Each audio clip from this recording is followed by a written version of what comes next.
Meus irmãos, como bem nos anunciou nosso pastor, é o momento de edificação na palavra.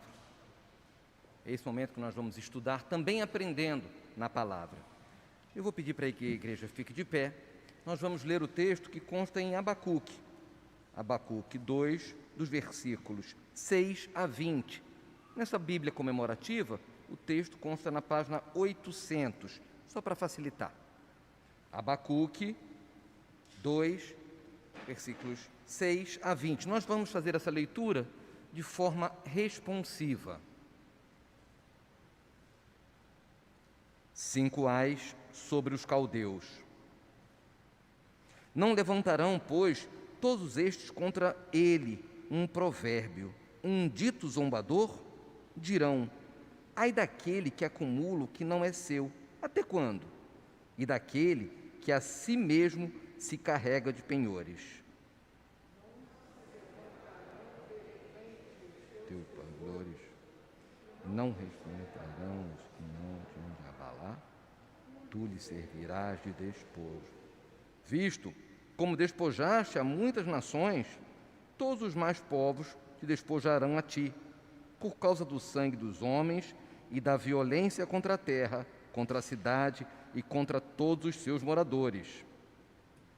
Ai daquele adquiridos, para pôr em lugar alto o seu ninho, a fim de livrar-se das garras do mal. Vergonha maquinastes para a tua casa, destruindo tu a muitos povos, pecastes contra a tua alma. Porque a pedra clamará da parede, e a trave lhe responderá do madeiramento. Ai daquele que edifica a cidade com sangue e a fundamenta com iniquidade. Não vem do Senhor dos Exércitos que as nações labutem para o fogo e os povos se fatiguem em vão? Pois a terra se encherá do conhecimento da glória do Senhor, como as águas cobrem o mar. Ai daquele que dá de beber ao seu companheiro, misturando à bebida o seu furor, e que o embebeda para lhe contemplar as vergonhas. Serás farto de opróbrio em vez de honra. Bebe tu também e exibe a tua incircuncisão. Chegará a tua vez de tomares o cálice da mão direita do Senhor, ignomínia cairá sobre a tua glória. Porque a violência contra o Líbano te cobrirá, e a destruição que fizeste dos animais ferozes te assombrará, por causa do sangue dos homens e da violência contra a terra, contra a cidade e contra todos os seus moradores.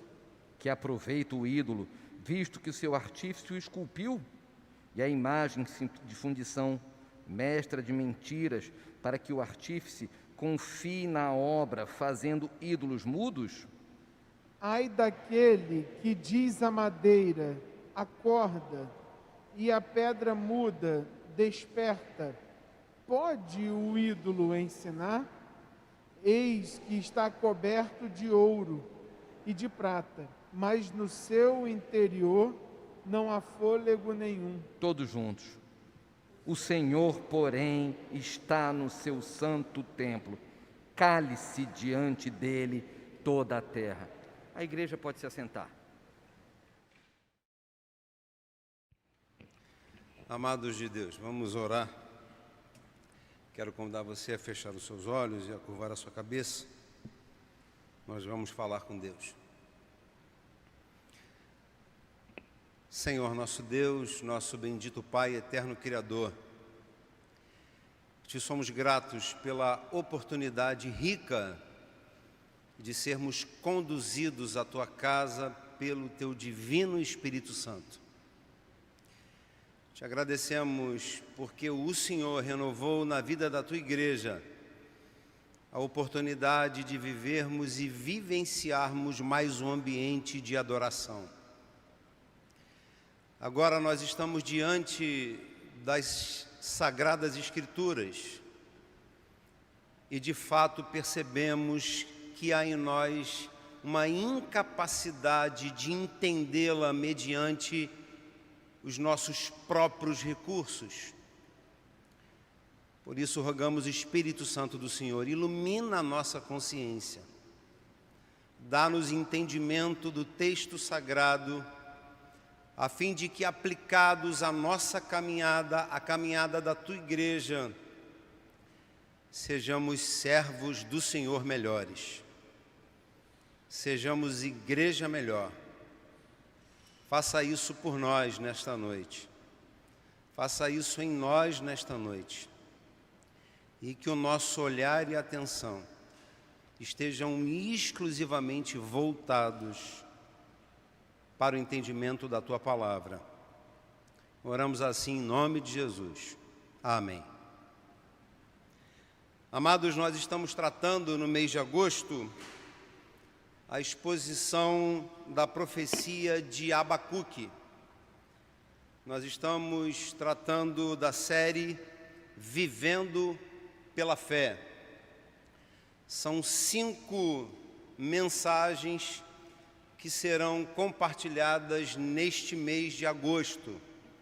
Portanto, hoje nós estamos no 3º domingo, estamos compartilhando a 3ª mensagem da série Vivendo pela Fé, quando a igreja tem o olhar fito para a profecia de Abacuque. Eu quero, a título de introdução, fazer algumas considerações de natureza histórica, para que a gente possa entender todas essas 5 sentenças, estas 5 exortações que foram trazidas na profecia de Abacuque contra os caldeus. Abacuque inicia a sua profecia no capítulo 1, questionando Deus, de uma forma bem clara e direta, revelando a sua insatisfação diante de 2 coisas que lhe traziam inquietude. A primeira, a apostasia de Judá. Assim como o reino do norte apostatou a fé e foram devidamente sitiados pelo cativeiro assírio, agora era o reino do sul, e em especial a capital em Judá, estavam caminhando distantes do Senhor. E isso trazia inconformidade ao coração do profeta. E uma segunda coisa muito mais, ele percebia que havia uma aparente demora de Deus em julgar o pecado do povo. Havia uma aparente demora de Deus em exortar o povo. O coração do profeta estava alarmado porque, de um lado, ele via a depravação de Judá e, de outro lado, uma aparente demora de Iavé em julgar o pecado de Judá. E ele começa a reclamar até o momento em que Deus afirma que lhe daria uma resposta.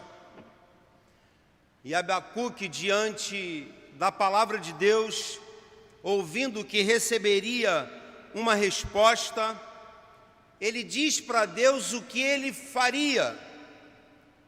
Capítulo 2, verso 1. Sobre a minha guarda estarei, e sobre a fortaleza me apresentarei, e vigiarei, para ver o que fala comigo, e o que responderei quando eu for arguido. Abacuque disse: olha, eu vou colocar-me numa posição de vigia e de sentinela, para ter algum tipo de reverência para ouvir aquilo que o Senhor tem a me dizer. E Deus responde a Abacuque. Deus fala para Abacuque que vai usar uma vara para castigar o seu povo. Deus responde a Abacuque dizendo de que os caldeus, uma nação perversa e impiedosa, seria instrumento com a aquiescência de Deus, com a autorização de Deus, para que estes caldeus pudesse punir o povo de Deus, pudesse punir a Judá. Deus diz: pois eis que suscito os caldeus, nação amarga e impiedosa, que marcham pela largura da terra, para apoderar-se de moradas que são suas. Ao invés de ter o seu coração tranquilo diante desta resposta, diante desta sentença, o coração de Abacuque se alarma ainda muito mais. Ele diz: como o Senhor, sendo um Deus tão puro, de olhos tão puros, pode ver o mal, pode contemplar o mal diante do seu povo, produzido por uma nação inimiga, produzido por uma nação adversária? Como o Senhor pode fazer isso? E Deus traz mais duas respostas ao coração do profeta. Ao coração do profeta, Deus diz: fique tranquilo, o justo viverá por sua fé. Na proximidade da tradução do hebraico, o justo viverá pela sua fidelidade. Essa era a primeira resposta de Deus ao profeta. A segunda resposta de Deus ao profeta foi aquilo que Deus faria com os caldeus depois de usá-los como varas para castigar Judá. E é justamente a exposição dos 5 ais que nós lemos aqui como texto base ou básico para a nossa mensagem. Vale ressaltar que Abacuque é um profeta pré-exílico, o que quer dizer que na sua profecia tem uma datação num período anterior ao cativeiro babilônico. Quando a gente olha a profecia de Abacuque, porque ele fala dos caldeus, é possível que muitos de nós possam pensar de que ele vive o cativeiro, e Abacuque não vive o cativeiro, porque o cativeiro ainda não havia sido instaurado. Os caldeus se levantam na extrema parte da Babilônia, incidem contra os assírios, que era o império mais poderoso da terra, domina os assírios a partir de Nínive, a capital dos assírios, e passa a controlar toda a região da Babilônia. E é por isso que a partir desta profecia, você vai encontrar a citação de babilônicos ou de caldeus, e a Bíblia está falando agora da mesma coisa, do mesmo povo, do mesmo império. Só que abaixo da Babilônia ficava Jerusalém. E a história diz que eles marchavam para a direção de Jerusalém. O profeta sabia disso, o povo sabia disso, de que depois de conquistar a Assíria, o próximo povo a ser conquistado era Judá. E é por isso que este homem é considerado um profeta pré-exílico. A sua profecia é uma advertência contra aquilo que Israel ia presenciar no exílio babilônico. Nós olhamos as sentenças, aquilo que Deus promete fazer para corrigir esse povo que era impiedoso. Os caldeus eram considerados um povo muito cruel, sanguinário, e que não media esforços para conquistar outros povos.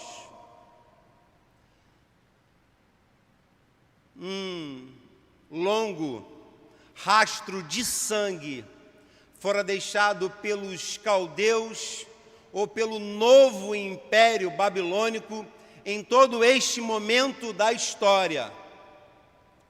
E diante destas sentenças, nós encontramos aqui um apontamento de coisas que os caldeus praticavam enquanto incidiam contra povos que eles dominavam a fim de torná-los escravos. acerca das 5 advertências, ele fala sobre o capitalismo impiedoso. Os caldeus, na verdade, eram uma nação impiedosa. Depois de conquistar o povo estrangeiro, tributava a estes povos com pesados penhores, pesados impostos. E os povos dominados não tinham fôlego para viver de uma forma saudável, economicamente falando. A advertência também fala sobre a riqueza ilícita. Os caldeus levavam para a Babilônia a riqueza dos povos conquistados. Eles fizeram isso com a Síria e fizeram isso depois com Jerusalém. Saquearam a cidade, saquearam o templo.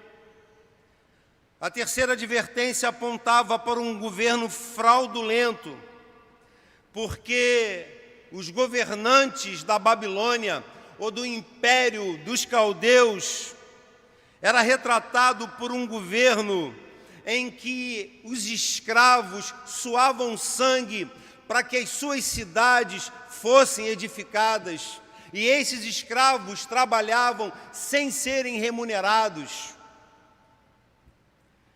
O texto fala sobre o roubo da consciência, na figura metafórica de um bêbado. O texto fala daquele que vai embebedar o seu companheiro para roubar-lhe a consciência. Aqui existe uma figura metafórica, porque, na verdade, o que os caldeus praticavam era o roubo da consciência dos povos. Os povos dominados eram proibidos a parar de pensar e deveriam se adequar cabalmente à sua cultura, à sua tradição, aos seus conceitos e aos seus valores. E a quinta advertência aos caldeus se tratava da idolatria a matérias, a seres inanimados, a seres sem vidas. Então, diante daquilo que lemos nessa noite, nós encontramos a sentença de Deus contra os caldeus que tanto mal fizeram a tantos povos que estavam ao seu caminho. Se a gente olhar aquilo que está descrito na palavra de Deus nessa noite, é possível de que automaticamente você lembre de algum governo que você já viu ou que você está vendo. É possível que você aplique isso automaticamente ou algum outro governo, ou no Brasil ou fora do Brasil. Ou quem sabe você aplique isso a determinados segmentos da sociedade. Ou que a descrição da forma como os caldeus se prevaleciam na terra te faz lembrar de determinadas nações. Mas nessa noite a nossa intenção, devidamente orientados pelo Espírito Santo de Deus, não é tratar de governos, nem de ideologias de ordem política, nem de natureza partidária, mas o nosso exercício nesta noite, à luz da condução do Espírito Santo de Deus, é olharmos para aquilo que era valor e conceito na vida dos caldeus e contrapor com a vida da igreja. Razão pela qual nós vamos meditar no tema a impiedade dos caldeus e os valores da igreja. A impiedade dos caldeus e os valores da igreja. Quando a gente olha o texto, a gente percebe rapidamente que o poder dos caldeus se consolidava, se estabelecia na conquista de outros povos, enquanto que o poder da igreja é oriundo do Espírito Santo de Deus. O poder do Império Babilônico se consolidava, se estabelecia quando avançava contra outros povos de menor poder bélico, enquanto o poder da igreja se dá pela ação do Espírito Santo de Deus. O verso 8 do capítulo 2 que lemos diz o seguinte: visto como despojaste as muitas nações, todos os mais povos te despojarão a ti, por causa do sangue dos homens e da violência contra a terra, contra a cidade e contra os seus moradores. Abacuque está dizendo que este povo e que este império se estabeleceu, deixando um lastro de sangue, de violência, um espírito de morte, porque a forma como o império dos caldeus se estabelecia era silenciando os povos adversários. O poder do império dos caldeus vinha desta tática de guerra. E o poder da igreja vem do Espírito Santo do Senhor. E é por isso que as portas do inferno não prevalecerão contra a igreja de Deus. A igreja que fora comprada pelo sangue precioso e inocente de Jesus. O poder da igreja não está na nossa historicidade, o poder da igreja vem do Espírito Santo de Deus. O poder da igreja não está na exposição do nosso governo, o poder da igreja vem do Espírito Santo de Deus. O poder da igreja não está no templo, o poder da igreja não está no seu patrimônio, o poder da igreja não está no tempo em que ela atua no campo missionário, dentro ou fora do Brasil. O poder da igreja reside na ação do Espírito Santo do Senhor. É Ele quem nos conduz. Mas recebereis poder ao descer sobre vós o Espírito Santo, e sereis minhas testemunhas tanto em Jerusalém, como em toda a Judéia e Samaria e até os confins da terra. O poder que conduz a vida da igreja, que dirige os passos da igreja, que sustenta a igreja, que orienta a igreja, que direciona a igreja, vem do Espírito Santo do Senhor. Nós não precisamos conquistar povos, nós não precisamos silenciar culturas, nós temos que viver aquilo que o Espírito Santo de Deus tem oferecido à sua igreja. Paulo, escrevendo aos Romanos, no capítulo 8, verso 14, diz que todos que são guiados pelo Espírito de Deus são filhos de Deus. Nós não somos apenas criaturas de Deus, somos filhos de Deus, porque quem nos conduz, porque quem nos direciona é o Santo Espírito do Senhor, o Deus Consolador, que de forma sobrenatural habita dentro de nós. Esse mesmo Paulo, falando aos Gálatas, depois de falar sobre o fruto do Espírito, amor, alegria, paz, longanimidade, benignidade, bondade, fidelidade, mansidão e domínio próprio.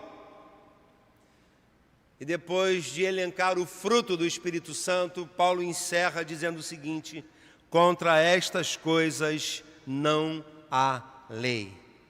O poder que conduz a vida do povo de Deus é oriundo da ação do Espírito Santo do Senhor. O Deus Consolador, o Deus que habita em nós, que nos concede entendimento para entendermos a sagrada letra, que age na nossa consciência e que intercede por nós com gemidos que palavras não são capazes de expressar. O império dos caldeus se estabelecia com o poder de silenciar vidas, enquanto que o poder da igreja é oriundo do Espírito Santo do Senhor. Mas no segundo momento, a riqueza dos caldeus era consolidada subtraindo dinheiro de outros povos. Eles roubavam, saqueavam outros povos. Enquanto a riqueza da igreja é a viva esperança de um dia morar no céu. Vou repetir. A riqueza dos caldeus era consolidada quando eles subtraíam dinheiro de outros povos, usurpavam outros povos, furtavam dos seus bens. E a riqueza da igreja é a viva esperança que temos no coração, que foi plantada por Deus de que um dia nós habitaremos o céu. A advertência está no capítulo 2, verso 6, parte B. Ai daquele que acumula o que não é seu e daquele que a si mesmo se encarrega de penhores. Os caldeus eram considerados um império poderoso, rico, mas a grande maioria da sua riqueza não era fruto do seu trabalho, não era fruto do seu esforço, não era fruto da capacidade que havia neste império. Toda a riqueza acumulada pelos caldeus era oriunda de furto, de povos que eles dominavam e saqueavam suas riquezas e levavam para o império da Babilônia. E a riqueza da igreja não está na nossa conta corrente, não está nos nossos depósitos, não está nos nossos recursos, não está na nossa capacidade de realizar eventos e de atender às demandas de ordem financeira. A riqueza da igreja não está na sua teologia, nem na sua exposição doutrinária. A riqueza da igreja não está no fato de que estamos aqui há mais de 160 anos. A riqueza da igreja está pautada na viva esperança de que nós estamos aqui hoje, mas se nós não estivermos amanhã, nós estaremos com o Senhor. A riqueza da igreja é a viva esperança de um dia habitarmos o céu. E Jesus vai consolar o coração dos teus discípulos dizendo o seguinte: não se turbe o vosso coração. Credes em Deus, crede também em mim. Na casa de meu Pai há muitas moradas. Se assim não fora, eu vou-lhe teria dito, pois vou preparar-vos lugar. E quando eu for e vos preparar lugar, voltarei e vos receberei para mim mesmo, para que onde eu estou, estejais vós também. Evangelho segundo o relato de João, capítulo 14, versos 1 a 3. A nossa riqueza reside no fato de que existe em nós uma esperança que o mundo não pode roubar, a esperança de habitarmos o céu. A nossa riqueza reside no fato de que Deus nos deu uma viva esperança e que os sofrimentos do tempo presente não têm o poder de silenciar. A riqueza da igreja é a viva esperança de um dia estarmos com o Senhor, longe de toda dor e de todo sofrimento e de tantas adversidades que experimentamos nesta vida aqui, e que lá nem lembrança nós teremos. Porque para mim tenho por certo que os sofrimentos do tempo presente não podem ser comparados com a glória a ser revelada em nós. A riqueza dos caldeus, na verdade, era a riqueza do outro, fruto de roubo, de furto. E eles se exaltavam diante do poder que eles possuíam nas suas grandes construções, mas a riqueza da igreja, ela está pautada de que a salvação que temos em Cristo gerou em nós a esperança viva de um dia habitarmos o céu. O terceiro contraponto que quero fazer com os irmãos, olhando para o texto e olhando a vida dos caldeus e a postura da igreja, é que a religião dos caldeus estava baseada na idolatria, enquanto que a religião da igreja está baseada na adoração do Deus vivo. Capítulo 2, verso 19, o profeta diz o seguinte: pode o ídolo ensinar? Eis que está coberto de ouro e de prata, mas no seu interior não há fôlego nenhum.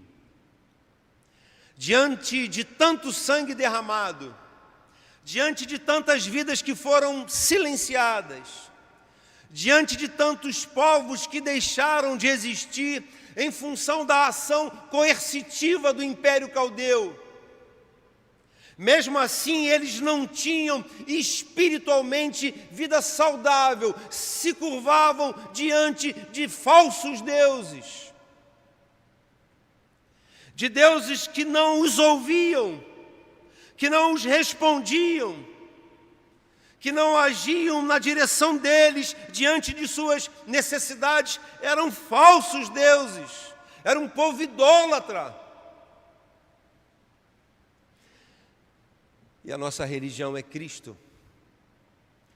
A nossa religião está baseada na adoração ao Deus que é vivo, o Deus que nos ouve, o Deus que nos socorre, o Deus que nos exorta, o Deus que nos abraça, o Deus que nos orienta, o Deus que tem se revelado a nós, o Deus que tem se mostrado, um Deus que se revelou através do Filho, um Deus que se revela através da palavra, e um Deus que tem se revelado através da ação do Espírito Santo do Senhor. Servimos e adoramos a um Deus que é vivo,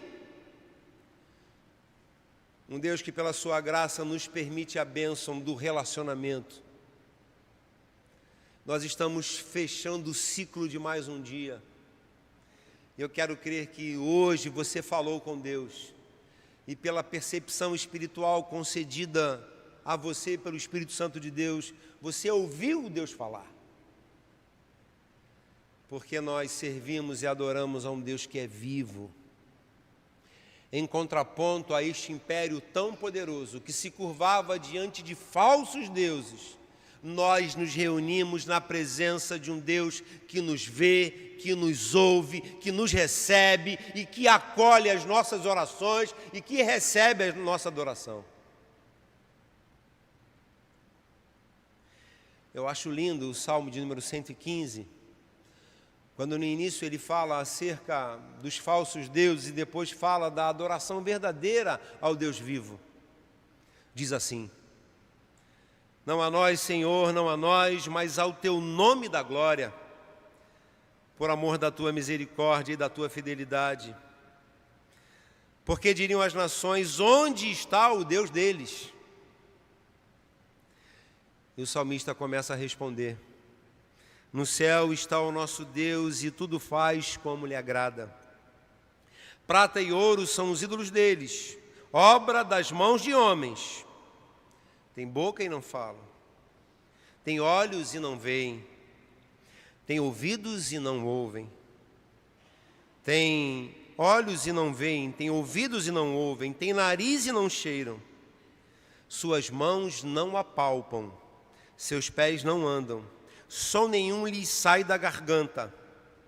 E tornem-se semelhantes a eles, os que o fazem enquanto neles confiam. Mas Israel confia no Senhor, Ele é o seu amparo e o seu escudo. Aquela nação ímpia, crudelíssima, que era vara na mão de Deus para castigar Judá, se curvava diante de falsos deuses. Mas nós, na condição de igreja, nos curvamos diante do Deus que é vivo e que recebe a nossa adoração. A nossa religião não está pautada na reverência a ídolos. Reverenciamos o autor e consumador de nossa fé, aquele que é o nosso eterno Criador e que estabeleceu uma promessa para nos conduzir em todos os dias da nossa vida até que Ele venha. Eu quero terminar e quero que você olhe na sua Bíblia 2 versículos. O versículo número 20 e o verso de número 14. Eu quero que você olhe numa posição de ordem invertida. Primeiro 20, depois o verso 14. O Senhor, porém, está no seu santo templo, cale-se diante dele toda a terra. É possível que você, na sua jornada cristã, tenha entrado em uma igreja evangélica e este versículo estivesse devidamente estampado no púlpito da igreja. Bonito. E nos conclama uma reverência.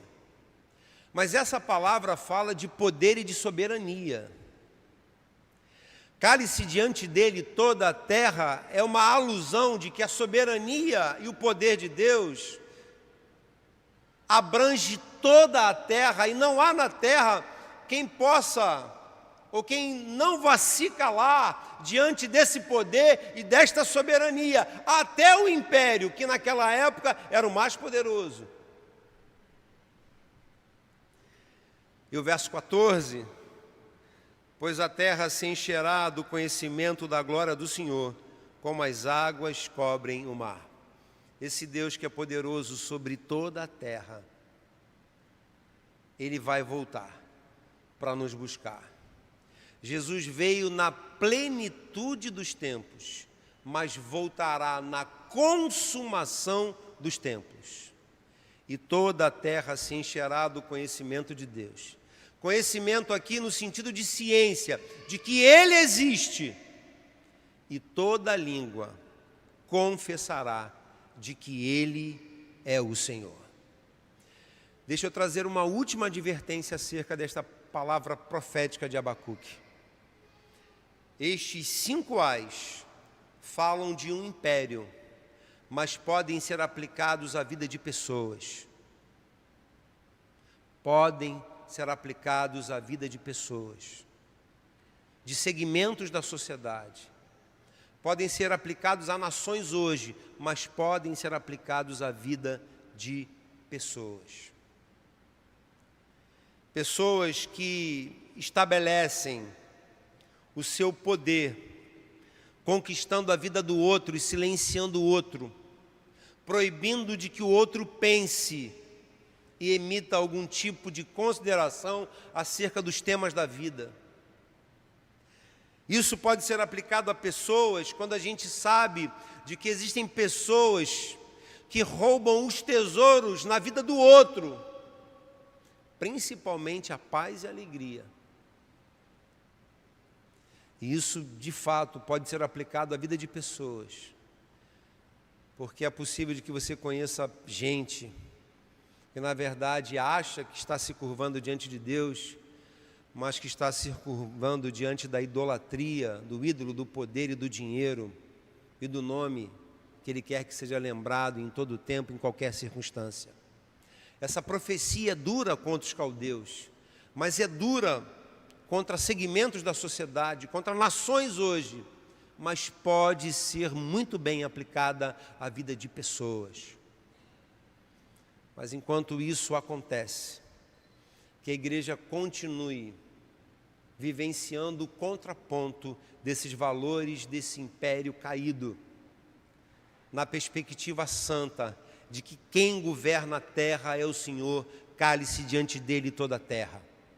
Porque haverá um dia em que toda a terra terá o conhecimento da glória de Deus. Que o Senhor nos abençoe, que o Senhor enche a nossa vida, assim como o povo do passado fora contraponto a este império cruel, que sejamos hoje contraponto a tantos impérios que, a modelo deste, estão fazendo tanto mal às pessoas que por este império estão sendo alcançadas. Que Deus abençoe a vida da igreja. Amém.